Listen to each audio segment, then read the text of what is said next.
same thing, set, bull rush. He just puts his helmet right underneath my head and just dumps me on Tyrod Taylor, the backup quarterback. Knock Tyrod over. I get up. I'm about to fight Terrell Suggs on the first day of being a Baltimore Raven, and I'm going to get sent home. Like, I don't even care. I get up and I push him, and I'm like, what was that? Like, trying to fight him, and he's just like...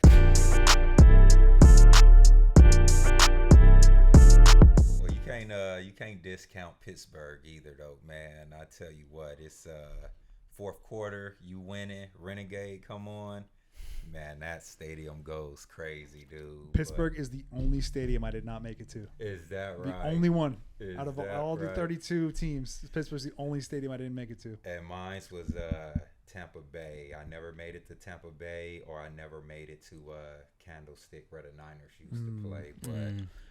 I haven't made it to the new. I didn't play in the new ones yet. Right. Like the. While we were in. Yeah, like the new. I didn't play in the new Falcon Stadium or the new Rams Chargers. That's been a couple years, right? I didn't play in the SoFi, and I did not play in the Raiders. So Allegiant in Vegas. Yeah, those are like super new. Yeah, I didn't get a chance to play in none of those, but we did play in the Niners Stadium. The new one. The new one. Yeah. Levi? Is it still called Levi? Levi. Yep. Yeah. Yeah, I played in Candlestick, played in Levi. Yeah. Crazy. Good times, man. Good times. Reminiscing, bro. Reminiscing. What was your favorite stadium to play in? Man, my favorite stadium had to be, I might sound biased right now, but Pittsburgh, dude. Like being at home, playing in Pitt. Especially in December time, cold games, cold weather. Nothing like playing in Pitt during those times, man. But if I had to pick an away stadium, I'll definitely say going out to Kansas City, playing in those rivalry games that became a rival towards the end of my career, man. Those were some good times as well, too. But definitely Pittsburgh was home for sure. Yeah, I always say playing at Oakland at the Coliseum was my favorite. Oh yeah. Just because it was so like intimate and so close to everybody. Yeah. And I grew up like 2 hours away from there. Yeah, for so sure. all my friends and everything were either Niner fans or Raider fans. Yeah. So when I would go there, like I grew up a Niner fan, so I hated the Raiders. Yeah. And I would go there and like the black hole's crazy. You score a touchdown, they're throwing beer on you and like you're just. But that stadium was so old. Oh, it sucked. But I was saying, like, the atmosphere of the stadium. The atmosphere was dope. Like, they're playing all the Bay Area music and everything. So it's, like, kind of, like, felt like home a little bit. And it was Then cool. Then you got a certain, when you playing on the actual Diamondback or playing on the actual baseball field. Man. Yeah. I How many never games played do in you that. play on until they – because, like, it pretty much depends on the season. Like, if they're still in the playoffs or they go all the way, you have to play on the baseball field longer, huh? For a while, Yeah, for sure. I never played a regular season game on the baseball field. I played a preseason game on the baseball field, but never a regular season game. Is it just the worst? It's the worst. Like, It's the worst. because, like – This sucks. well, because to, like, prep a baseball field, it takes like a lot of water. They got to have it like freshly manicured, and most of the games are at night. And if it's a day game, you have to manage the water like super good. I would look on TV and I would be like, that is hard clay. Like that's like not water. They probably could have watered it, but it's like football. They're like, oh, you guys can wear it. It's not a baseball field right now. We don't really care about that. So it's probably a lot harder than it is for a baseball player to play on it. And like there would be times where like you're in your stance and 1 foot is on grass and 1 foot is on like clay. Yeah. So it's like you got to dig in like special, like you got to like really think about your footwork. Right. Come off the clay or come off the grass. Would guys like change cleats or anything like that? No, Because in baseball, like guys wear metals, guys wear moldeds, and they'll change for like turf. All turf fields if they're playing on grass. I mean, I wear the same cleats because I'm just a fat guy. You don't really. It's just that's a fast guy. We wore the same cleats, man. What was cool though is that when I was in high school, because I grew up right here in Fresno, our high school games used to be at the Fresno Grizzly Stadium. I remember that. Yeah. So it was super cool getting to play games on that field. And in that stadium as a high school player, but then when you get to the league, and you get out on that field and you playing in dirt, and it's a whole different game. But it was fun times, definitely going out to play in Oakland. And had the family drive up from Fresno and be there. I tell you what, though, man, I used to have to buy a lot of tickets when we played in the California stadium. I always said, hey, not Grubhub, StubHub, hit them up. They get better tickets than I get. Yeah. I'll hook you up with, I'm paying you back, whatever, but just Yeah. go on StubHub and get your own tickets. How does it work with you guys? Are you allowed so many tickets, or on do you have away to pay games? them? Does it come out of like you have to pay taxes on it? Because in baseball, you pay the taxes on those tickets, so you're We only still get two. technically paying for them. We only got 2 tickets for home games. For home like each games. player, so you're trying to Each player. trade players or Yep. ask who has And extra. who has extra tickets this week or whatever, Yeah. and then everything else just comes out. You just say, take it out of the check. But that was only for home games, though. The away games, we had to buy all the tickets. All the tickets. Yeah. You didn't get any tickets for away games. And they put you in a nosebleed. That's what I was saying. Go to StubHub Go and just StubHub. They're gonna be buy- better seats yeah, than they're you can better get seats. anyways. For And they're like sure. just as expensive, so it's like Yeah. it's dumb. Yeah. That's tough. Yeah. That's tough. Speaking of the Grizzlies Stadium, do you think? Serious question here. Do you think Kenny can hit a homer out of the stadium, taking BP?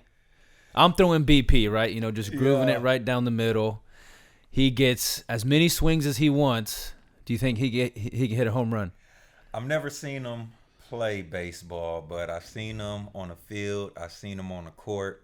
So I won't put it past him. Ooh, that's what I'm talking about. Let me tell you I what, won't Rob. put it past You might be him. the first one. You're the only one that has gave him a chance.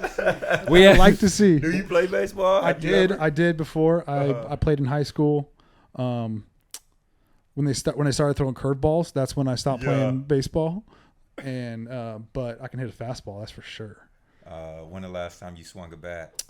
Probably. he takes hacks in AP all the time, like at the cage. Gotcha. But it's like a little t-ball bat Yeah. with Gotcha. a softball or probably something. like a real. I played slow pitch softball like a couple years ago, Yeah. and I was just murdering them, Yeah. like You hitting probably knock like it out of like a park. 300-foot park, Yeah. easy. Yeah, You'll knock it Quincy just straight up said no. That's all right. And you know, I love the doubters. I love the doubters. Yeah, I mean now, like, so we also he went on an adventure thinking that he can throw 85 off Yeah. of the mound, which like us being athletes, we're not gonna tell another athlete that they can't do it because like if you're athletic and you like we have gifts Right. more than like the average person, No so doubt. I'm not gonna tell him he can't do it, but. Right. I don't know if his arm would have stayed on to be able to do it because he's like if I train and I take it serious I can do it, and I'm like, Yeah. I'm not doubting that you can't do it, Right, but right. your arm might fall off. Like it's just Yeah. It's one of those things. 85 miles per hour, man. You If I didn't It's tore my pretty- shoulder, I think I could probably get there. But my shoulder's just maybe jacked. he trained for about a week. He topped out at 63 and then banged it. Oh yeah. Yeah. Well, then you left, and I didn't have anyone to play catch with. That's true. That is So- true. I'll take the blame. We can pick it back up. No Yeah. doubt. No We're gonna doubt. do it though, so I think we need to invite Quincy and Rob out there to give we'll, you. we'll let you guys swing a bat and see how you I do tell too. you what, man, I do not have the coordination to swing a bat and hit a ball. Only thing that I do have coordination for nowadays is my golf game. So Oh, Ooh. I've seen you on. So the I will golf say course. this. I will say this. From when I first saw you put it on Instagram of your golf swing till now, it is day and night, bro. No doubt. You No are doubt. you're getting better. No And I was doubt. like, those first couple of times, I was like, that is rough. no doubt. That is rough. Shout But out to my golf coach out at Dragonfly, Patty. I'll be there again next week. There you go. And I'm gonna keep getting better. I love it. Yeah, we need to play. We Yeah. need to go play. What did you shoot? What's your best round so far? About a 95. All right. About a consistent That's 95. where You can play with Wiggins. Yeah, that's you where can I'm play at. with That's Wiggins. where I'm yeah. at. Consistent 95. Yeah. I just want to get to the point where I can go play with anybody No and doubt. just keep score. 95 keep you the ball in can. play. Yeah, can. 95 you can. But Yeah, I mean, absolutely. also, like as athletes, you want to be the best that you can at that sport. Like Oh, no you doubt. have more fun being good at it than just going out No and playing. doubt. Well, it's funny because all the guys that I play with, I am the best, but to get around some guys that's like shooting in the low 80s or something like that, This guy. I just want to be able to keep up, man. Don't Yeah. lose my ball. So Don't you're make getting the myself itch. look You're getting good. the itch. Golf is becoming absolutely, man. It's definitely becoming a hobby for me, but it's also just my getaway. I think about when I go out and play golf, I can't think about anything else but what I've been learning to try to connect my swing to the ball. So it's really a 4-hour vacation for me and a break that I like to take. So it's becoming a hobby for sure. Yeah, and golf is a very humbling sport that one good shot can keep bringing you back. I shot 105, but I hit one good one on 18. Yeah. I got it. I got That's it what figured happened to out. me. That's what happened to me at Pebble. I parred 18, but I shot like a 105. I'm like, all right, that's fine. No doubt, no doubt. I'll take It's that. funny because when I was living out in Arizona, golf was considered a necessity. So everything was closed. You couldn't do anything indoors or outdoors, but the golf courses was wide open. So kind of fell in love with golf back in 2020, man, and been chasing the 80 ever since. I'm love it. going out there this weekend To Arizona. for the Arizona State game. Oh yeah. That should be a good time for Yeah. sure. Definitely. Starting to cool off a little bit. It'll be like 99. At It'll be 100. noon. It'll be 120 on the field. Yeah. Only thing about Arizona during this time is that you might get about 80 degrees in the morning, 85 at night. But during the day, you're going to see 100 degrees. It'll be That's easy sure. for you to get a tee time at noon at any golf course you want. I know. Pretty Yeah. much. Yeah, for sure. I know. I asked the guys. I was like, hey, because I'm flying with the team because I'm doing radio. I'm like, hey, can I bring my clubs? And they're like, no, you can't bring your clubs. I'm like, "Oh." Well, it's a lot of dope courses out there, so you can rent some clubs if Yeah, you get for the sure. time. to Probably get out nicer than there. yours. He's always trying to give his away. That's his 'Cause I line. suck. Yeah, Every time I hit a bad shot, I'm like, hey, you want to buy some clubs? no doubt. So what do no you think doubt. is a golf tournament in the future for the school, or do you want to put something on, maybe in like for scholarships or something like that? Yeah, absolutely, man. Definitely would love to put a golf tournament together where we can get some proceeds in to benefit some of our students. But what's really unique is we're really starting to incorporate sports at the school, and soccer and track is what we're starting off with. But I can definitely see us having a golf program as well too. My whole goal is to give children experiences and exposure to things that they would not been able to do or did if they would not went to Golden Charter Academy. So to be able to give our students the opportunity to participate in a sport like golf at such a young age is definitely something that's on my vision board, and hopefully we'll be having a Golden Charter Academy golf team coming to a city near you in a very near future. Yeah, I mean, let's just like we were talking about Golden Charter. Let's get into Golden Charter. I Yeah. mean, how did it all start? Where did it come from? Yeah. All this kind of stuff. I mean, Yeah. because you were in the probably tail end of your football career, Correct. and you're like, I want to start a school. Yeah. Like, where did it even start, and like, where does it even come from? Yeah, man, it's crazy. Throughout my NFL career, I always did different programs and different events for children, especially in the Southwest Fresno community. But I had a mentor in my life by the name of C.J. Jones that told me in 2015 when I was done playing, I was going to open up a school. And I'm like, dude, I just signed my second contract with the Pittsburgh Steelers. I'm not thinking about opening up a school. But he called me and he was like, you may not want to be a mentor. You may not feel like that's what you're supposed to do. But he's like, man, your purpose may be to be a mentor and open up your own school. So he told me this in 2015. And in 2018, when I was contemplating retiring from the NFL just because I wasn't passionate about it as I once used to be, he called me up and he's like, man, it's time for you to start working on that school that I told you about in 2015. And I'm like, I've never been involved in education. So I'm like, dude, if I start a school, I want it to be completely different than your traditional school model. I'm like, I want kids to have fun. I want them to love being at school. We want to do, super cool, different things. And he's like, that's why you need to do the school. So eventually I decided to retire in 2019 after asking the Kansas City Chiefs to release me from my contract. Started to write down what I thought this school could possibly look like, started to connect with different people that opened up schools. And from that point, I got introduced to people like Scott Barden, who was the former CEO of the Fresno Chaffee Zoo, and told him that I wanted to do a school that was really focused on environmental education to help our students make their community and the earth better. And lo and behold, the Fresno Chaffee Zoo gets back to me and they're like, we've been wanting to do a zoo school for the last 10, 15 years. just never had the time to put it together. So they were like, if you can put it together, we'd love to be your founding partner. And that's kind of how it all came about, man. But a lot of networking, a lot of connections, a lot of work, but it's been really good to see the fruits of the labor, really come to fruition over the past, 2 years for sure.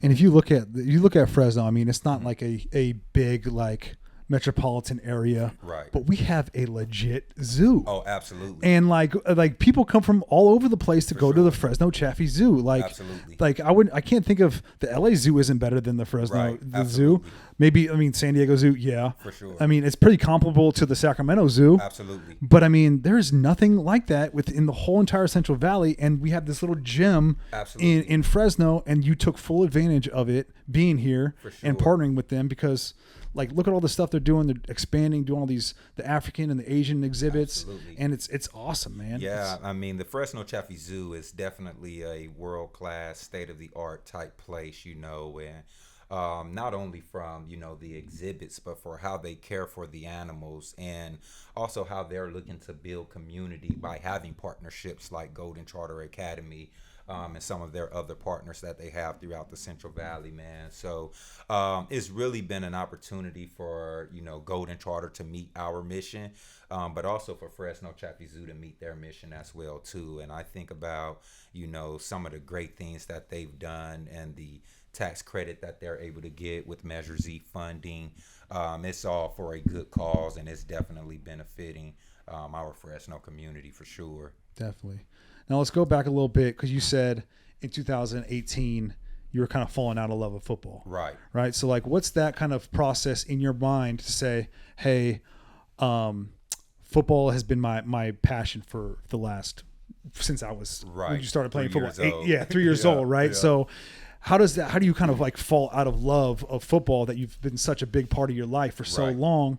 And you're at the pinnacle of football, right? Absolutely. You're at the top of the game. Absolutely. You're a captain for the Steelers. Right. You're playing for Kansas City Chiefs, who are Right. probably a Super Bowl contender at that time. Absolutely. So like, and then you ask for your release and say, I don't want to do this anymore. Absolutely. Yeah, man. It was definitely the first like real mental challenge where I knew that I was battling a little bit of adversity, a little bit of anxiety, a little bit of depression during that time.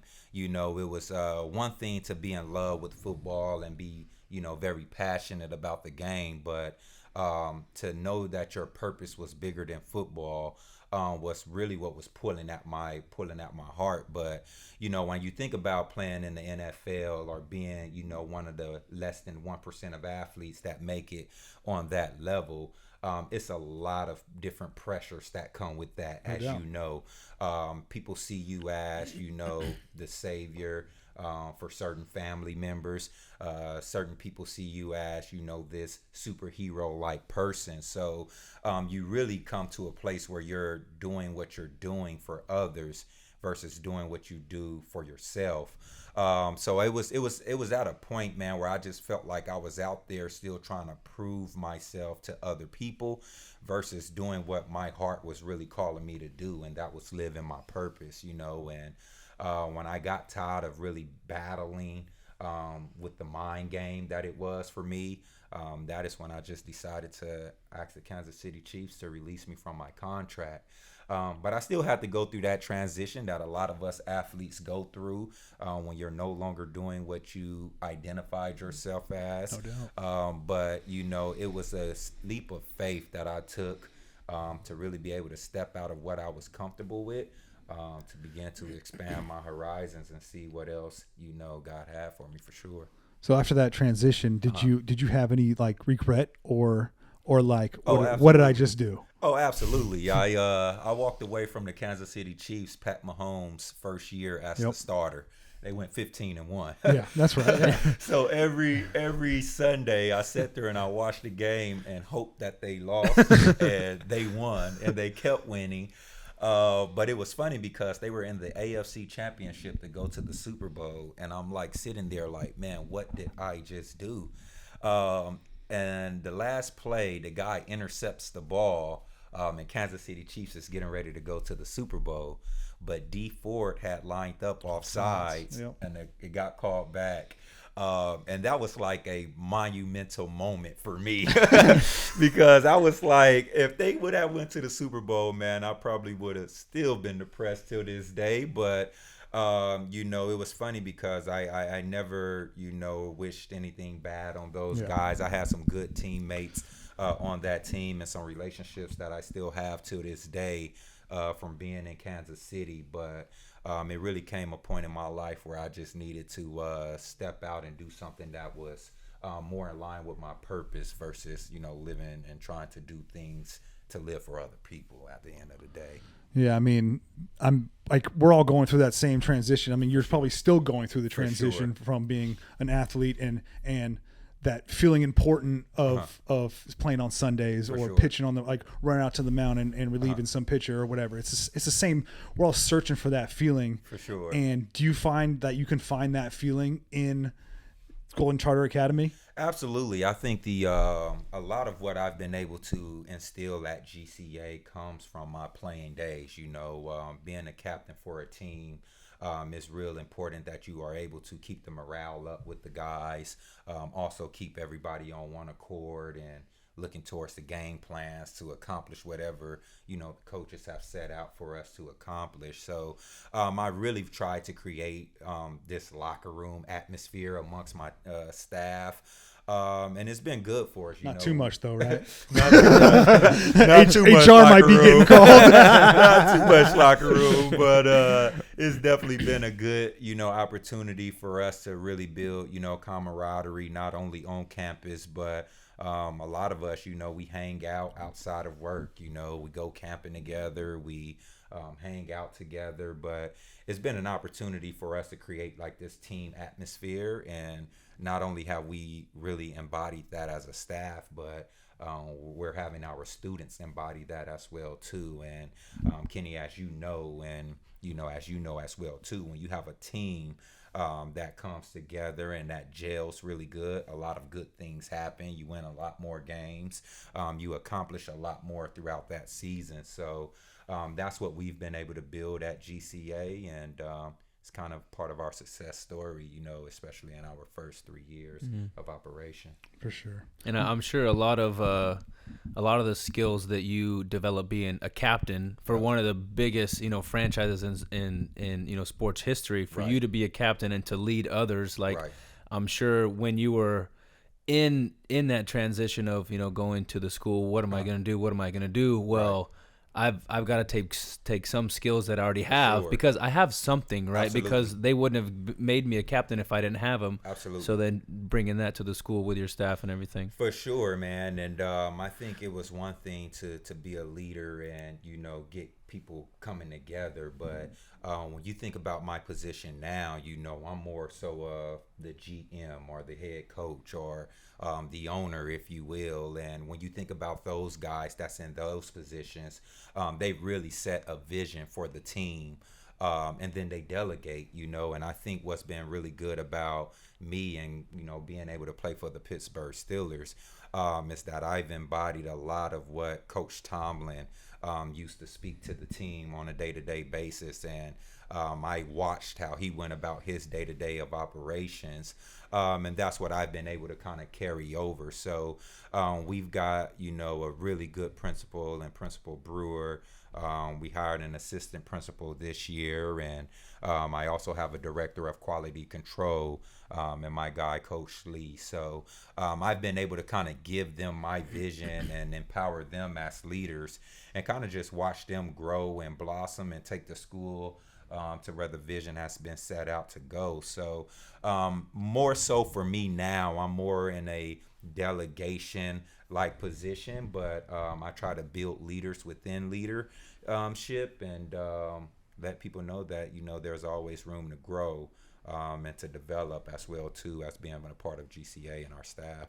And talking about Tomlin, I mean, I can kind of tell just, you know, like in the way that you talk and the way Yeah. that you carry yourself. Like I see Tomlin in you. Like Yeah. you can totally tell that he's had a big impact on Absolutely. you. He's had a big impact on the league. Like Yeah. he's the second longest tenured coach, second to Bill Belichick. 2000. Tomlin's been in since 2007. Right. What are some things that make him like a good leader? Because it doesn't really matter about the talent that he has Right. around him. Everybody in the NFL is good. Absolutely. But he seems to always produce a team that's going to go out there and put a good game together, a good season Absolutely. together. Absolutely. You know, I think about Coach Tomlin, and I think about, you know, the Rooney family.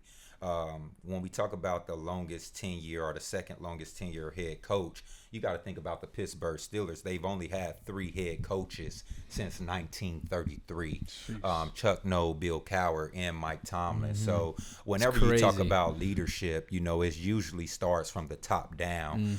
So the Rooney family has definitely set the vision for what they see for the Pittsburgh Steelers. And Coach Tomlin has been able to take what, you know, his expertise and run with it. You talk about having a team that's prepared and ready to go pretty much every Sunday, except this past Sunday when they lost to the Niners. That was embarrassing. But he's always been the same guy every single day. Win, lose, or draw, Coach Tomlin is going to come into that team meeting room the same as if we won, the same as if we lost, the same as if we took a draw. But he's been a guy that's been consistent with who he is on a daily basis. And I think that's what makes him, you know, a guy that the league respects, that players respect, because he doesn't waver.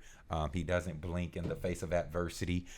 He's just the same guy every day. And I think that's what really brings a lot of value to who he is, for sure. What impact has he had like on the school? Like I'm sure that you've, you know, he's been a mentor of yours. You've had to ask him Absolutely. questions. What impact has he had with this and Golden Charter Academy? Absolutely. Coach T is a guy that I still keep in contact with till this day. In fact, I just went out and spoke to their rookie class a few months ago, you know, and was able to have good conversations with him then. But when people talk about Tomlinisms, you know, a lot of the things that he used to say in those locker rooms, I say to this day, and I tell my staff some of those Tomlinisms while we're doing our staff meetings as well too. But just a guy that, you know, understands a vision and knows how to not only motivate people but inspire people, and that's what separates, you know, me from a lot of other people, is that you talk about motivational speakers. I always tell people that I'm not a motivational speaker. I'm an inspirational speaker, because motivation is temporary, but if you can inspire somebody, that can really change their lives or change the trajectory of an organization. So I really just try to inspire people when I speak about, you know, what we're doing at GCA, or inspire people to be better than what they were yesterday. You know, that's been my position ever since we started GCA back in 2021. And since then, man, we've been able to grow. People have been able to grow within the organization. And things have been happening for our students, man, which is the most important thing. So Coach T definitely has a big part in that, and forever thankful for him, for sure. Yeah, I mean, talking about like, go through like the day where Coach T told you were a captain for the first time, because Yeah. coming as you're undrafted, right? Yep. Undrafted guy, Right. making his way on special teams, Right. Like you're playing some safety here and there, Right. but you're majority special teams, Right. And to go from an undrafted free agent Yeah. to a captain of the Yeah. Pittsburgh Steelers. Yeah. I mean, it's unbelievable, and Yeah. it's such a cool like story. It's such a cool like badge of honor to have. For sure. Yeah, absolutely, man. What's really cool about me becoming a captain is that I was one of the youngest team captains in the Pittsburgh Steelers franchise history. So to get that nod, you know, during that time, that was definitely one of a monumental moment for me, because, you know, in order to be a captain, you have to be voted captain by your peers. So Yeah. to think that my teammates thought that highly of me to be able to lead a unit, to lead a team, I definitely just wanted to make sure that I lived up to those expectations. Kenny, you know me, man. I was always a rah-rah guy on the field. You know, I talked a lot of trash, but I definitely he talked trash when we were just training in the Hey, offseason. we won't bring up the time you went up against me we will talk we about will. that. Yeah, We will talk let's about get into that. it. Let's get into it. But I definitely used to just I talked a lot out there, but my actions definitely backed it up. You know, if I was going to talk trash or be the rah-rah guy, I definitely had to lead by example. So it put a chip on my shoulder to make sure that I carried the weight that I was toting, but it was a good opportunity for me to be able to lead that organization for 4 years as a captain for sure. Dude, crazy. That's an incredible like accomplishment Yeah. because you're not just the captain of some average team. Like Right. you're the like that's Steelers are like one of the best franchises in all of sports. No You know, doubt. like from what they've done because they 5 rings, 6 rings. I think rings, 6. 6 rings. Yeah, so it's Absolutely. like if it wasn't for Tom Brady, they'd still be Yeah. at the top. And Tom Brady, he has 6 rings total, I believe. But he got 1 with Tampa Bay. So Steelers still leads the NFL with the most Super Bowl rings. And they're on a stairway to 7 right now. So let's go get it. Ooh. First week. Yeah. All right, so let's get into this. I can't. What happened? So, okay. We were playing. Rob's over there doing his thing, chirping like always. That was one of my favorite things, first of all, because whenever us baseball players got to work out with you guys, because you guys came home when we were getting ready to leave. So we had a good 4 to 6 weeks together. Right. And it was my favorite time outside of getting over that initial kind of fear. Like, we're working on the football players. These guys talk trash. You guys are bigger, faster, stronger than me. And then, like, Rob's just chirping. Like, him and Isaiah Green are going at it the whole workout. And I'm like, I'm working out with Tyler Klutz, who's throwing the med ball outside of the stadium. And I'm like, what am I doing? And then... So like for me to be working out with you guys, it was like the most incredible thing. Like after the first couple weeks, I was like, this is fun. I can't wait for Wednesdays because we would go to Fresno State on Wednesdays, work out inside the stadium and stuff. And that was my favorite part. That was a lot of fun. Like when we had that group that would work out together. Like the last 3 or 4 years, it's been nobody, bro. I've been in there by myself, myself, and it sucked. I'm there. Baseball players, Yeah. you know. So I mean, it sucks, but yeah. So it was what was it, a Monday night or a Sunday Monday night. It was Monday night football. football. It was like my second start, my first home start of my career, right? Like I'm starting at left guard. Our right tackle gets hurt like the first quarter. I move out to right tackle. Yeah. So I'm like, okay, I'd rather block Bud Dupree than Cam Hayward all game. So I'm like, okay, like a rookie Bud Dupree. I'm like, okay. So it's like third quarter or something like that. Rob like starts creeping up on the line a little bit, and I'm like, okay, what's this guy doing? Like, he's being quiet. He's gonna come off the edge. So he blitzes off the edge. I sit out there and I punch him, and Phillip throws a pick. And I just pick up Rob and I just dump him, right? I just dump him. Yeah. And like I get up, I'm like, yeah. And then Rob's like celebrating too. I'm like, I didn't know that it was a pick happened. And I was just like, man, like the one play I get a block Rob, I just dump him in. No, I'm gonna tell you where I went wrong because that was my first start. No, that was my second. No, that was actually my first. It wasn't a first start because Will Allen, he was our safety. He got hurt on like the second play of the game.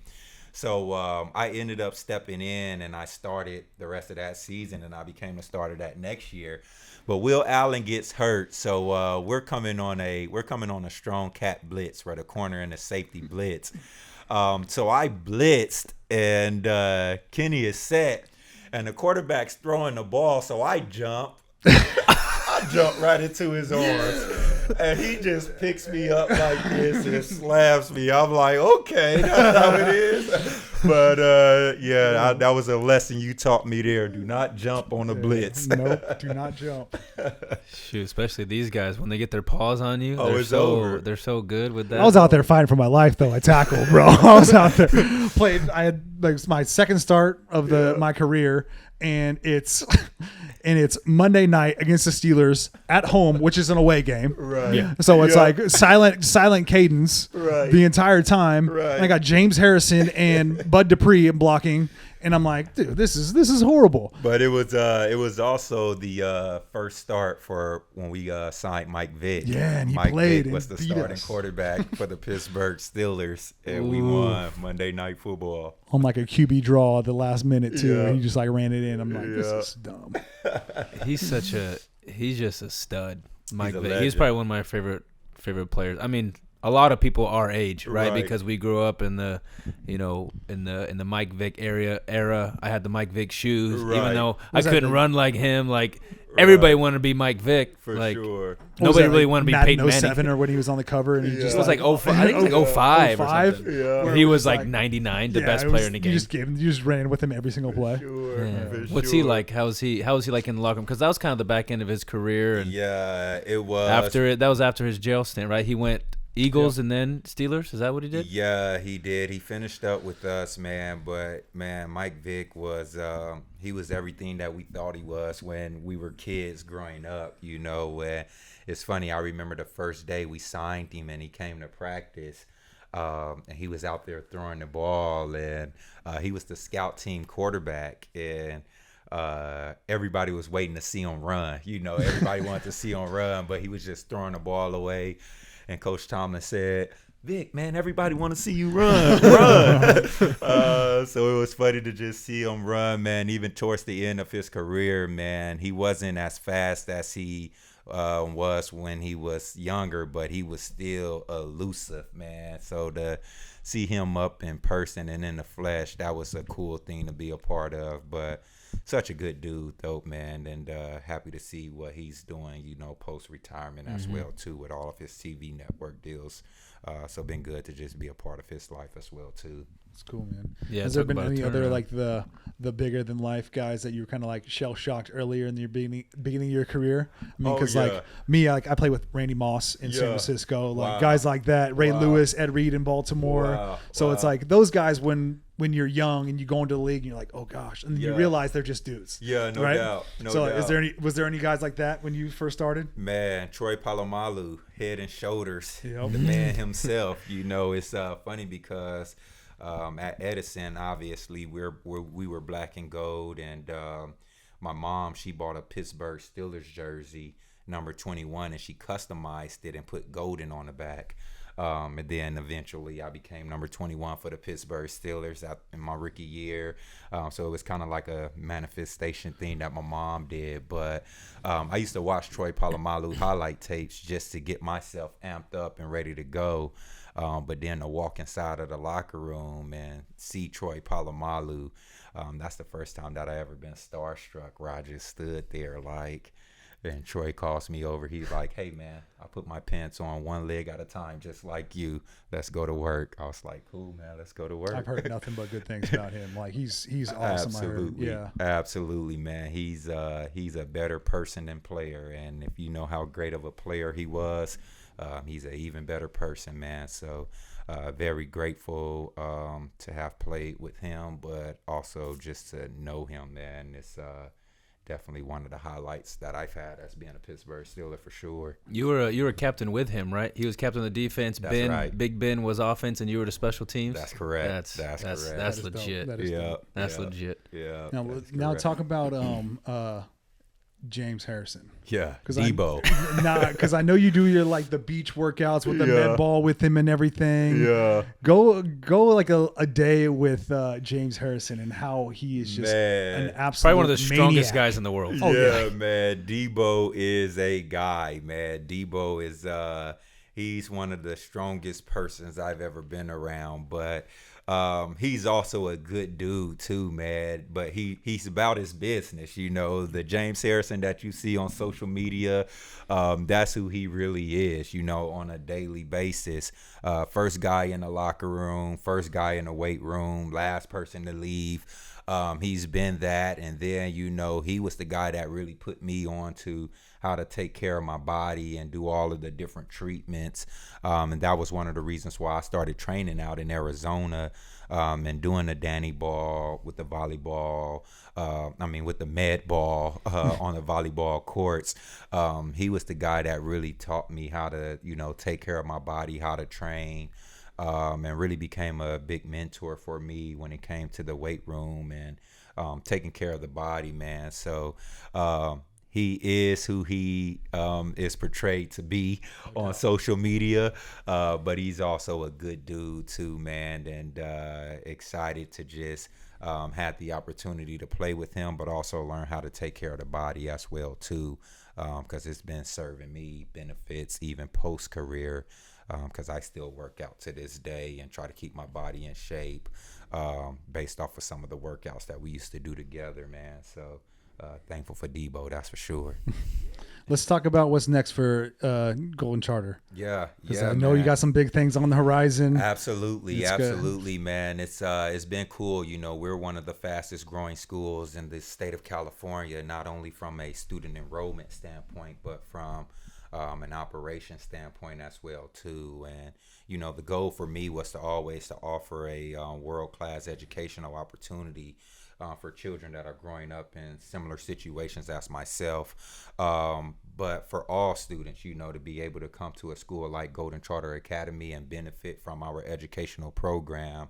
That has always been the goal, but we've also had visions and goals of developing a state-of-the-art facility as well too, and recently we've been able to acquire the land and develop our state-of-the-art facility with the world-renowned architect Arthur Dyson. And he's definitely put us a state-of-the-art facility together that will be coming to the Fresno area in August of 2025. I saw the renderings. It looks awesome, man. Yeah, man. It's right across the street from the zoo, too, right? That is correct. We will be on Belmont and Delno, right on that corner lot. And we'll be demoing that building, and a lot of the construction will start happening come October of this year. And we'll be moving into that facility, man, in June of 2025, welcoming our students on campus in August of 2025. So it's been a journey. When I first set out and said that I was going to do this school, not only did I want to do a school, but I wanted to build a state-of-the-art facility as well too. And to see all of my goals and visions that I wrote down back in 2019 about this school start to come to fruition. It's definitely been inspiring even for myself, to just let people know, man, that if you have a vision or a goal for your life, if you write it down and stay dedicated to it, continue to elevate, have faith actions, believe that it's gonna happen, but actually do the actions that's required to make it happen, you can see it all come to fruition. And I think my life is a living example of that, and excited to just continue to see what comes from Golden Charter Academy over the next few years for sure. Yeah, just a great example of just talking about it and being about it. Absolutely. And that's all you can be, right? That all you can do is talk about it and just back it up. Absolutely, man. And a lot of people say, if you talk the talk, walk the walk. No doubt. But it's another important thing that if you just walk the walk will do the talking for you. So but you talk the talk. Yeah, I can definitely talk the talk too. But I definitely believe that my actions, man, has definitely spoke a lot louder than my words. To talk about walking away from the NFL and developing a public school without any educational background in public education, I think that just goes to show people that if you have a purpose in life, or if you have a goal in life that is bigger than you, and you really take those actions to make it happen, man, it will. And when it do, it will, super exceed every expectation that you had for your goal or for your plan, if you really go at it wholeheartedly. And that's what I believe I've done over the last 3 years for sure. Amazing. It's awesome. I remember seeing the video of you. I think you posted it of, when they voted on it. Yeah. And you can just see how much, it meant to you. And you were so thankful for every person that gave you a yes. Right. And right. you know, like, cause like all the work that you had gone through For to do sure. that, like For that was sure. probably, what would you say that's one of the most biggest moments of your life was when you got that okay? Yeah, absolutely. I think you know, from having a vision and putting the school together, and I mean, people see the school now, but it was a lot of work, a lot of hours spent in my office, you know, by myself, really. Lots of time dedicated to developing out this school. And even for me, you know, I was living out in Arizona when I started putting this school together. So it was really, you know, selling my home in Arizona and moving back to Fresno. That's how much, you know, went into developing Golden Charter Academy. But then to get the, you know, approval and the nod from Fresno Unified to authorize this school, it was definitely a moment that I will forever remember. But anytime you're trying to do something great, or anytime you're, you know, looking to stretch the boundaries of the typical norm, it does come with a lot of pushback. And I think for me, man, just really staying dedicated through all the naysayers and people saying that I wasn't fit or qualified to do the job. I think that motivated me more than itself to really be able to step into this position and make sure that this school thrives. So we still have a long way to go to reach every goal and vision that I have for these students and for this school and for this community. But to see that our trajectory arrow is pointed in the right direction, that's what I'm really excited about, to continue to show that I was right, and the people that said no, they was wrong.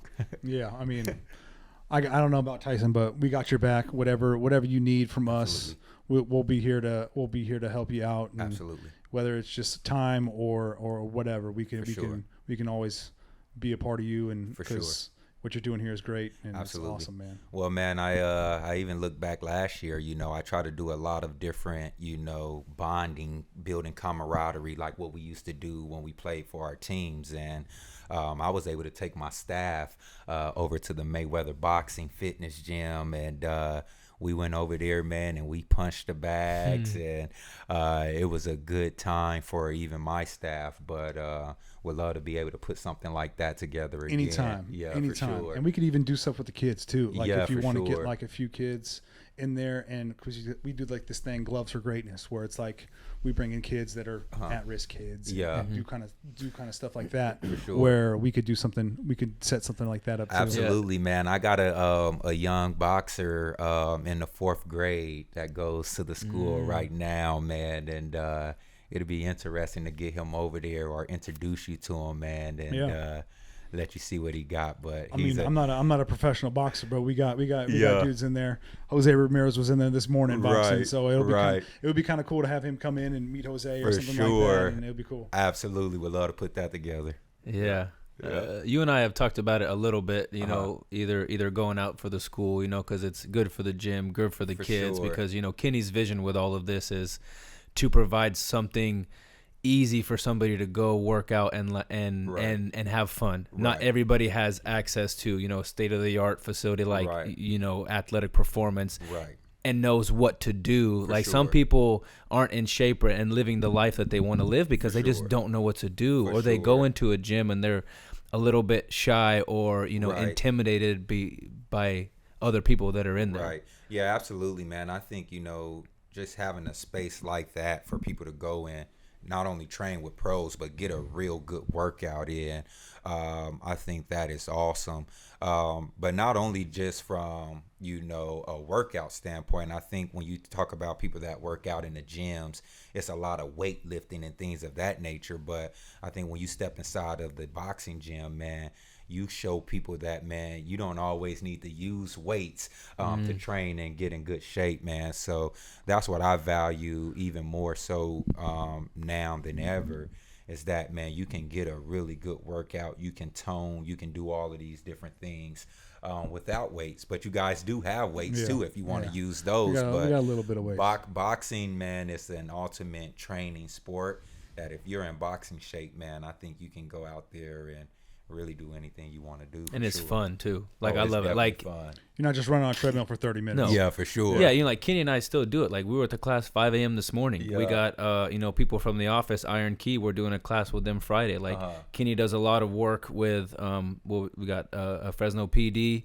coming in. So it's like Mayweather is about like the I don't know about him himself, but our gym is about like getting the community involved. Like this, like the same thing as you, like like with the students, to where it's not just about us. Like we try to be the best version of ourselves to help, like you said, inspire others, show people that they can do it. But it's all about just like helping others, and I believe that helping others is by showing others like what is possible, that they can do it. We might have to show what is possible more, just because like people ask more of us. Like you play in the NFL. You have a school. What else? What else? Sure, what for else? Sure, for sure. And I think that's what I always tell people. Is to just be the best you that you can be. At the end of the day, people are going to put certain expectations on you or whatever the case may be. But if you be the best you that you can be, if people like you for who you are, then that's what it is. And if they don't, then if you know that you're being the best you that you can be, then the rest doesn't even matter, man. So one thing that I always tell my staff is that I'll never ask you to be anything else but your best self. And if they're doing that, man, then they're putting the students in a position to win, but they're also putting their self in a position to win as well, too. So continue to be you guys' best self, and excited to see what continues to come from the gym for sure. Yeah, man. And that's it too, is like it's very easy to say, be your best, do your best. Right. But like I want you to actually think about it. Like when is the last time, not like you specifically, but just like anybody, when is the last time that you actually did your best? Like that day, like you gave your truly best. I know that I have days where I don't I don't give my best. Right. So that, just like how you said it, like to be your best, give your best. Like if you think about it, doing your best is not that easy. And if you do it, you can literally change the world. Like just try to do your best. Yeah, it's not as absolutely. easy as it sounds. It's a big thing to do. Yeah, absolutely, man. And I think even for me, I'm a man of faith, as you all know, but, the Bible says that, where there's no vision, the people perish. And I think when you have a vision for your life and you working towards something on a daily basis, then you can, consider yourself to be the best. One of the things we tell our staff and tell our students and tell our community is to be golden. And golden is better than great, because when you talk about golden, the definition for it is a degree of excellence. So how can you be excellent every day? By simply following the golden rules. Give respect, not only to your peers, but to the environment, to your community. Be obligated, which simply means that you have a duty to fulfill. So fulfill your duty to the best of your ability. Love learning, because every single day there's an opportunity for us to learn something new if we love it. Dedication, because nothing ever happens overnight. But if we stay dedicated to the mission and vision, then we'll be able to see it come to fruition. E is elevate. I tell people, if people don't motivate or elevate, why associate? And then N is never quit, because winners never quit and quitters never win.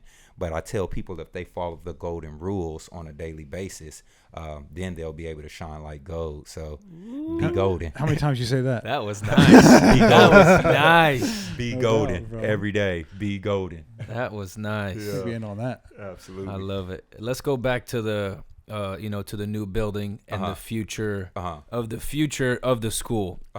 But I want to go back to young Rob. Yeah. Just getting in the NFL, the Rob that would talk, like us just getting started in our sport. We think that Right. we're the best, right? Everybody Yeah, thinks they're the for best sure. when they're young. And then you grow up and you realize that you wasn't really shit. Yeah. We had to learn a lot to get there. So For sure. what would 2012, 13, because that's when I met you, 2012, 2013. What would 2013 Rob Golden say about you now, running a school Yeah. with this beautiful building that you have, working with Right. the Chaffee View, not Right. only changing your life, changing your family's life, other families' lives? Right. What would 2012 Rob Golden have to say? Man, that's a good question. I think when I look back and I think about 2012, 2013, Rob Golden, the one that was out there trying to fight for a position on an NFL team. That same grind and that same grit that I had back then, that same chip on my shoulder that I had back then, I still have that now. It's just in a different arena, so I can definitely say that back then I was just sharpening my tools and sharpening my sword to be able to be in this battle that I'm doing right now, man. So I'm thankful for that 2012, 2013 Rob, because that Rob right there, man, taught me that if you're going to talk about it, you definitely got to be about it. And if you really want it, you got to go out there and get it. So that's what I'm doing now, man. It's just on a more corporate level. But I look at myself kind of like how Deion Sanders, Coach Prime, look at himself in the coaching field. When you talk about me being an educational leader, I'm not your typical CEO of a school or your typical principal. Man, I'm Rob Golden, Mr. Golden, and my style, my swag doesn't change because I'm the CEO of a school. I am who I am, and I think that's what makes our school unique. That's what makes our team unique. It's because people can actually be who they are and don't have to come to work every day with the top button up, but they do have to be golden. And if they be golden on a daily basis, then they can continue to be a part of the team, man. So I'm thankful for 2012, 2013, Rob, and it's definitely prepared me for who I am today for sure. And it seems like, as you talked about having that chip on your shoulder, wanting to prove yourself to the league, you got to do the same thing now. Because, there was people that didn't want you to start this school. There was people that said no. So you're kind of still trying to use that. For sure. And that's why I say it was all preparation for where I'm at right now, man. And even more so than now, football is a game. It's a sport that we all love. But when you take off those cleats, take off the helmet, we're regular human beings, man. We go through different emotions and different obstacles just like everybody else do. So now, I don't have the helmet and the shoulder pads on. So I am a regular human being just like everybody else. But to be able to carry this school and this mission and see it blossom and become one of the best schools that we have in our Central Valley, that's what I'm aiming for. That's what I'm shooting for. And I won't stop until we become, not only the best school in the Central Valley, but one of the best schools in the nation for sure. Good for you. Be golden. Be golden. Be golden. Be golden. Have you ever heard Kenny's Terrell Suggs story? I have not. It's great. We got to get into that. Go ahead. All right, so we're gonna wrap up on an amazing story. It's my first. Come on, bring it. It's my first. So I was cut out of training camp in my rookie year. Went and played the UFL, and then I went to sign with Baltimore's practice squad. Gotcha. And Terrell's like two lockers down from me. It's Terrell, Haloti Ngata, then me, and he comes up to me before practice. We're in shell practice. Like, it's at the end of the season. Like we're not wearing pads or anything. He's like, "Hey, bro, you play offensive tackle here?" I'm like, "Yeah." He's like, "I don't get touched in practice." And I'm like, "I got to do my job, right? I got to do what I'm supposed to do." Right. And he's just like, "Okay, yeah, sure. Just don't touch me." Yeah. I'm like, all right. So we get out there. It's like a blitz pickup day, right? Yeah. And I take a set. He takes one step up field. I'm playing left tackle, and he just runs away. And I'm like, this is gonna be easy, right? This is gonna be easy. Next play, same thing. Set, bull rush. He just puts his helmet right underneath my head and just dumps me on Tyrod Taylor, the backup quarterback. Knock Tyrod over. I get up. I'm about to fight Terrell Suggs on the first day of being a Baltimore Raven, and I'm gonna get sent home. Like, I don't even care. I get up and I push him, and I'm like, what was that? Like trying to fight him, and he's just like, I had to show you who the king of the jungle was. That's the welcome to the league. Yeah, and then, so he was sitting there like he would like try to test me like one play a week. Yeah. So like he wouldn't rush all week, and then one play you would just like rush full speed, like bull rush. So I had to stay ready. It never happened again, but I had to stay ready the rest of the season. doubt. I hate that, dude. Stay ready. You don't have to get ready. Hey, You know that's what a I mean? life lesson right A there. life lesson. What Life about you? You lesson.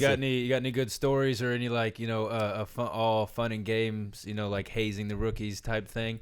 Did you like that the story about I think it was either the Eagles. I think it was the Eagles on the Kelsey's podcast when they send in like the shortest guy, the fastest guy, and then the guy with the small. Yeah. That story's pretty hilarious. If you haven't seen it, just go on YouTube. I've heard that. and I've look heard it up. that joke before, though. Yeah. Do you have any funny Man, stories like that, or anything that happened to you personally that when you look, at the time you were mad about it, but then when you look back, it's like an amazing thing. Yeah, I still won't say it's an amazing thing, but I was at safety for the Steelers, and it was a Thursday night football game or Sunday night football game, so everybody was tuned in, man, and we were playing against the Chicago Bears. And Jay Cutler was scrambling to get a first down, and it's a quarterback, so he's scrambling. I'm thinking he's about to like slide, and he goes for the fake slide, but then he turns his shoulder into me and kind of runs me over on national TV. And when you're an NFL safety, you don't get ran over by a quarterback. That's just like a rule, unsaid rule, but. I got ran over by a quarterback on national TV. I bet you heard that in the meeting room next day. Yeah, what's that like in the locker room? Did you get worn out in the locker room? Oh, man, worn out in the locker room. Then the next week we played in London, so I had a long flight full of teammates cracking jokes about it, but it wasn't funny to me, and it's still not funny to this day. But looking back on it, it was definitely a life lesson. Stay ready, so you don't have to get ready, and also don't assume anything. Go for it, no matter what. No doubt. Yeah, That's amazing. I love it. Cool. I don't have any stories like that, so don't even ask. I hate Don't sucks. even ask. So, Cool. that's one of the best defensive players of all time. He was question. he was defense player of the year Player of the that year. yeah, no question. And- T-Sizzle, oh my he's gosh. he's a guy. He's a guy for sure. But man, I appreciate you guys dropping by, Yeah, man. dude, this is great. The office. Thank you for Yeah. checking things thank out. you for having So us. and- hospitable and for having us over. Yeah. Yeah, man. Good, man. This is easy, man. You guys are good dudes. I appreciate what you guys do for the community, and we got to get together, get on that golf let's course. golf. Yeah. I can't wait. Let's do it. Lose some Until money. next time. Cool. Be golden. Cool. Be golden.